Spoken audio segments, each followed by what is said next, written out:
Hello guys, nagbabalik tayo sa ating channel ulit.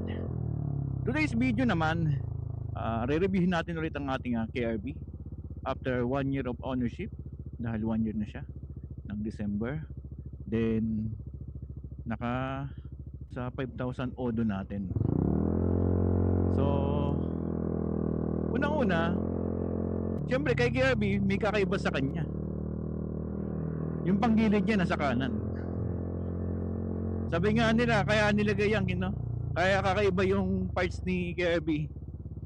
Parang maganda yung center of focus of gravity niya. Kinalat ni Kimco yung iba't ibang parts niya sa KRB. Kaya nga kasya yung full face helmet. Dahil yung ibang parts nilagay na rito sa harapan.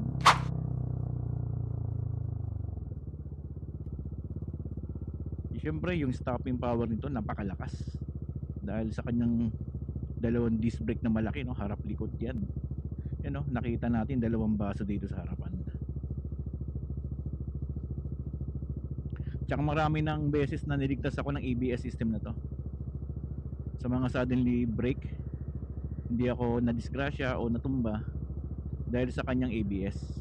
Talagang malaking tulong ng ABS para di ka maaksidente. Kaso nga lang, kalungkutan dito sa motor na to, ang mahal-mahal nga, di ba? Yung mga competitor nito tulad ng PGO, SYM, merong kill switch yung natin, side stand natin para dagdag safety. Pero ito kasi yung mga nirelease ni Kimco na KRB tsaka yung TCS wala. Pero yung Roma GT meron na. Dinagdag na nila yung features na yun. Daming motor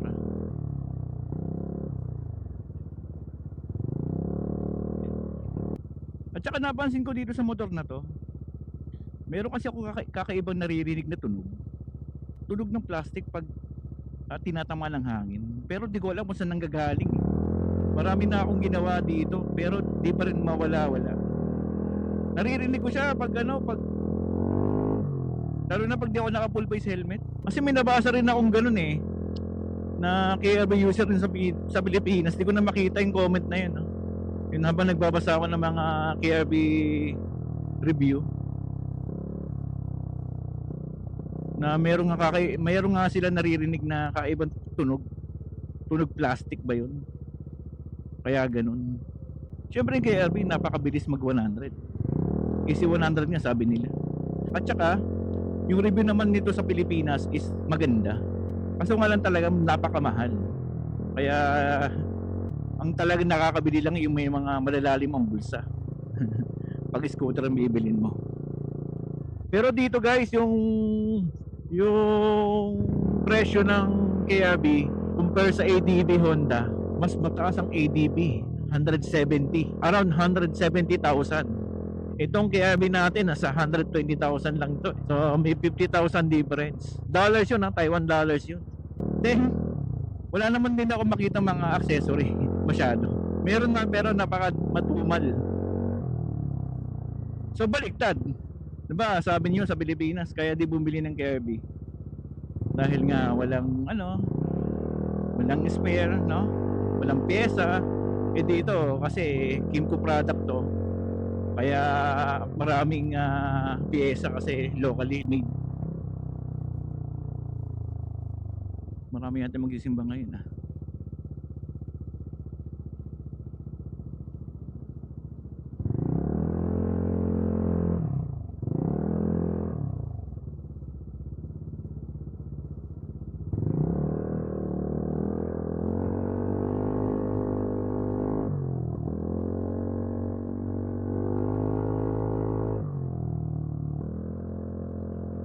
Okay, mamaya natin ituloy ang ating review again.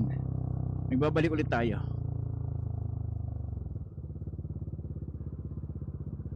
A few moments later. So ngayon, continue natin guys yung review.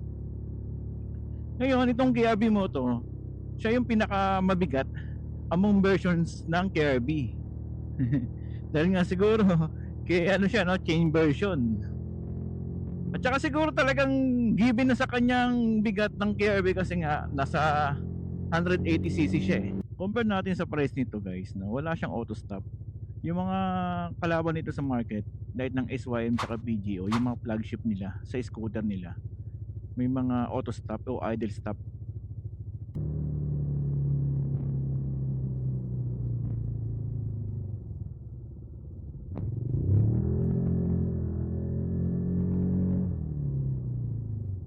Yung hand grip nga pala nito guys, pinalitan ko kasi yung ano niya, yung stock niya medyo hindi maganda, hindi ako komportable hawakan. Ito okay na okay itong Malossi na hand grip na galing kay Dipo. Ang sarap, komportableng ang kamay ko dito. Then,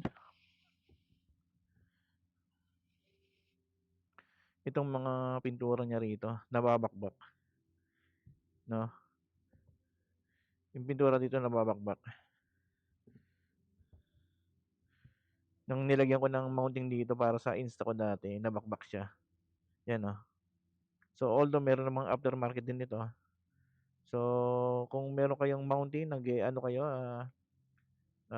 meron kayong 360, nilalagay nyo rito. Medyo maganda yung dapat yung goma. Kasi yung goma ginamit ko, manipis lang eh. At ito yung napansin ko rito. Yan na. No.